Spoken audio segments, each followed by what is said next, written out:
Hello everybody and welcome to Entrepreneurs Library TV. I'm your host Adam Whitty, W-I-T-T-Y, like clever, smart, and funny. And you're watching the most popular business book review show for entrepreneurs and business leaders.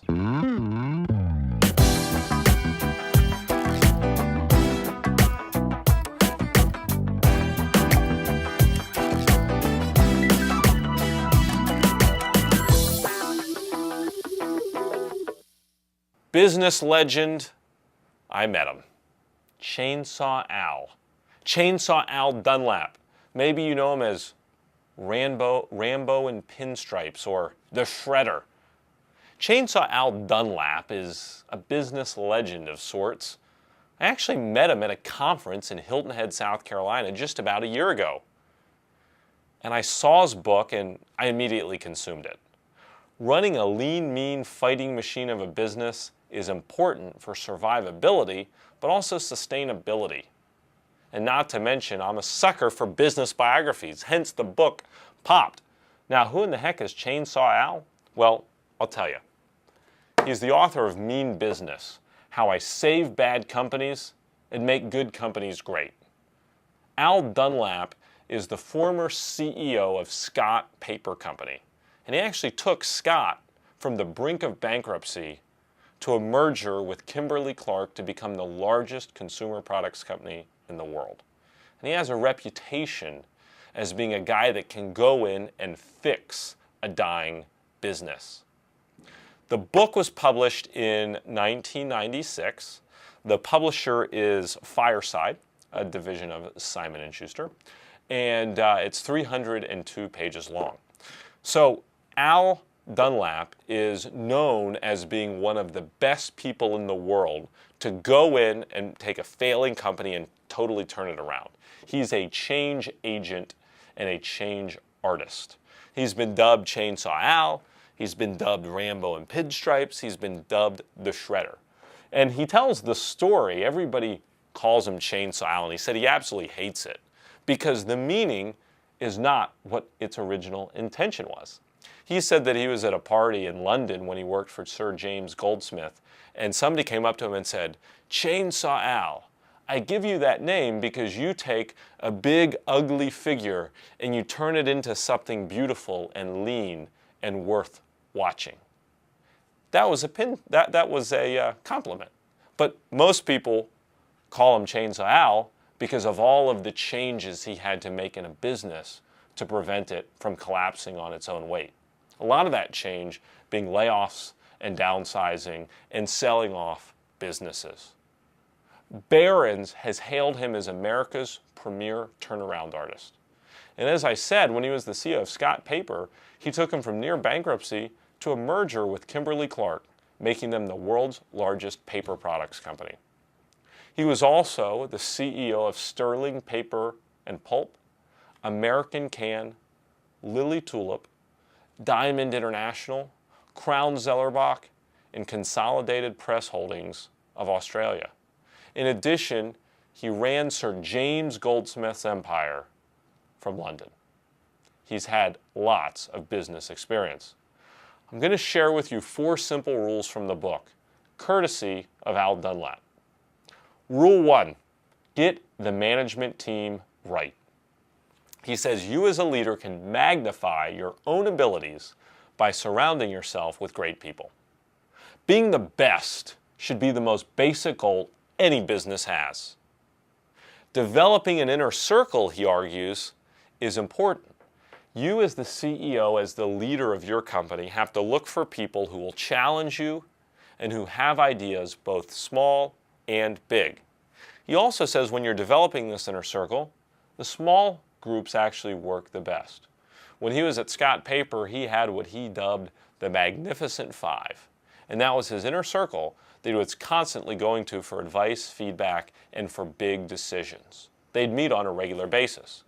You as an entrepreneur, as a business owner, do you have an inner circle of trusted advisors that are guiding you? He also says you've got to develop fast opinions about the competency of the managers and the staff that you have underneath you. Focus, focus, focus, he says, on a handful of goals. And never rely on large meetings for decisions. He argues that you create opportunities by developing people and including them in those opportunities.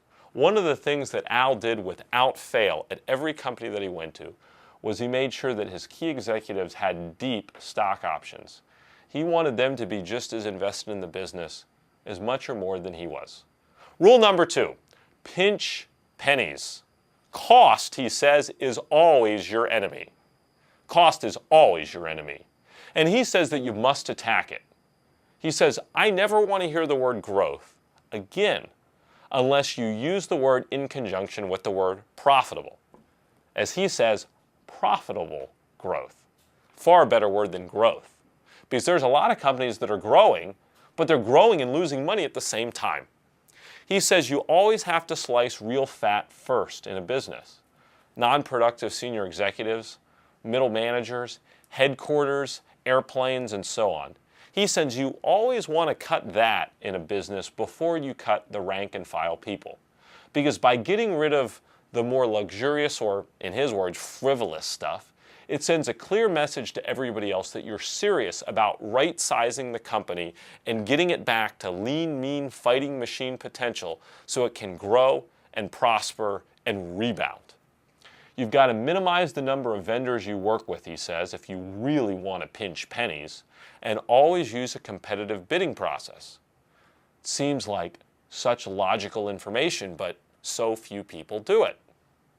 He always has said, and he says in the book, you can make more money buying right than you can selling right. So as an entrepreneur, you need to have excruciating clarity when it comes to your vendors and your suppliers, and you need to buy from them smart. And when it comes to that topic, how about outsource? Al says you should do only what gives you a competitive advantage. Everything else should be done out of house and should be outsourced. Eliminate products or services that aren't producing profits and adding value. Those are keys to pinching pennies and keeping your business lean. Rule number 3, know what business you're in and focus like a laser. So 2 questions.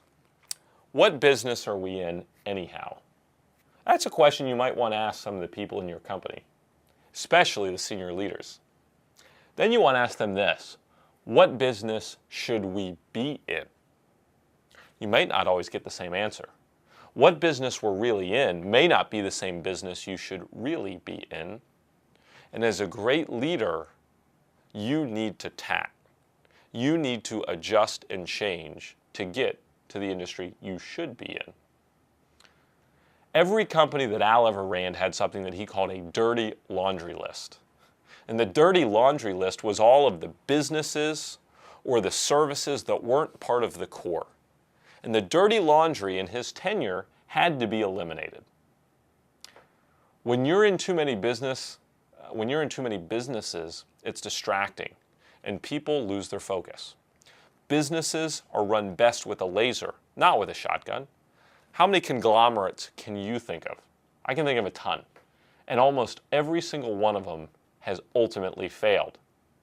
But as Al says, getting small, it's not in our human nature. It's not in our DNA. We want to grow. We don't want to pare down. It's our nature to acquire things and to accumulate. Bigger is only better if you're in the same line of business and if you have focus and if you can coalesce a real strategy behind it. Speaking of strategy, rule number 4, get a real strategy. Envision the future and plan a route to it. It's amazing how many companies that are multi-million-dollar level that really have no envisioned strategy and they have no plan for the future. A real strategy, he says, looks at short-term and long-term results. Executives must commit to a continuous strategic process with plenty of room for change. In fact, if you're growing, if you're progressing, you're changing. You must have direction which dictates what you're going to do on a day-to-day basis. Without a vision, you're moving from one thing to another, unsure of what will sustain you. You've got to set new goals all along the way. Adjust annual plans so they dovetail strategic directions. And you've got to review action plans regularly and make adjustments. Most executives simply don't follow through on the plans that they make, and that is a killer. A one-year plan, which everybody should have, he says, should be very detail-oriented. And it has to be created, though, with the context of a longer term.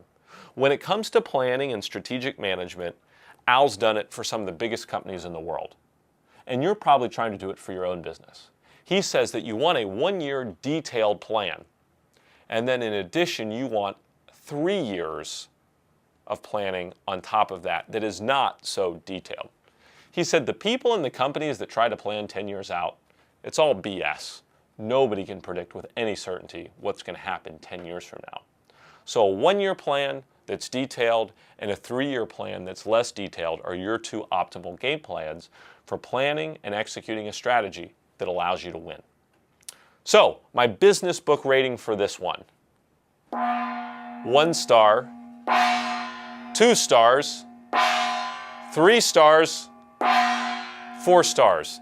This is a 4-star book. 4-star book. It's solid, and it's a page turner. The stories that he shares, the anecdotes that he has, they're hilarious. Roll on the floor laughing. This book will help make you more competitive, whether your business is big or small. And that is worth reading.